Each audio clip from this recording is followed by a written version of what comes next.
नमस्ते प्रणाम। मेरे यूट्यूब चैनल पे आप लोग का स्वागत है। और देखिए हम दोनों बहन मिलकर ना बहुत सुंदर सा नाच का हरवा गीत सुनावत है। आप लोग सुन के अपन चैनल को लाइक सब्सक्राइब और कमेंट जरूर कर दी हैं और बताओ जो हम दोनों लोग बहन के गाना आप लोग के कैसन लाग जरूर बताइए। कमेंट जरूर कर दिया करें भैया आप लोग। हाँ।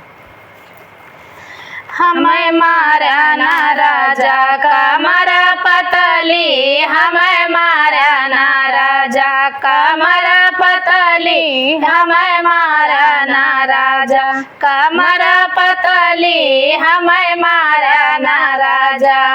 ऐसो के साल राजा सुइया मंगाई दा, ऐसो के साल राजा सुइया मंगाई दा। आगे ले सी अब तोहार कथरी, हमें मारा ना राजा कमर पतली, हमें मारा ना राजा कमर पतली, हमें मारा ना राजा। ऐसो के साल राजा सुइया मंगाई दा, ऐसो के साल राजा सुइया मंगाई दा।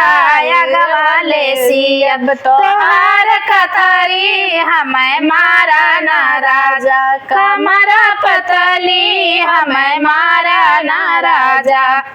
ऐसो के साल राजा पूरा मंगाई दा, ऐसो के साल राजा पूरा मंगाई दा। ऐसो के साल राजा पूरा मंगाई दा, पूरा मंगाई दा हो पूरा मंगाई दा।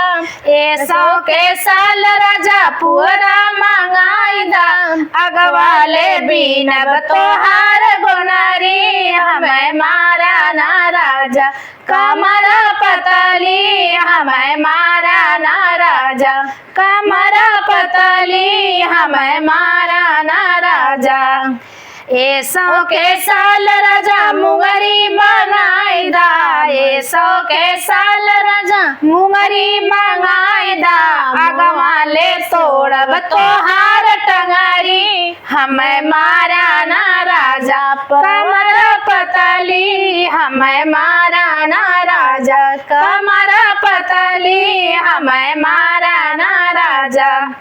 ऐसो के साल राजा खुरपी मंगाई दा, ऐसो के साल राजा खुरपी मंगाई दा, खुरपी मंगाई दा राजा खुरपी मंगाई दा। ऐसो के साल राजा खुरपी मंगाई दा। अगवाले खोदब तोहार बखरी, हमें मारा ना राजा कमर पतली, हमें मारा ना राजा कमर पतली, हमें मारा ना राजा कमर पतली, हमें मारा ना राजा। कैसन ला गाना बड़ा गुण बा हमारे में।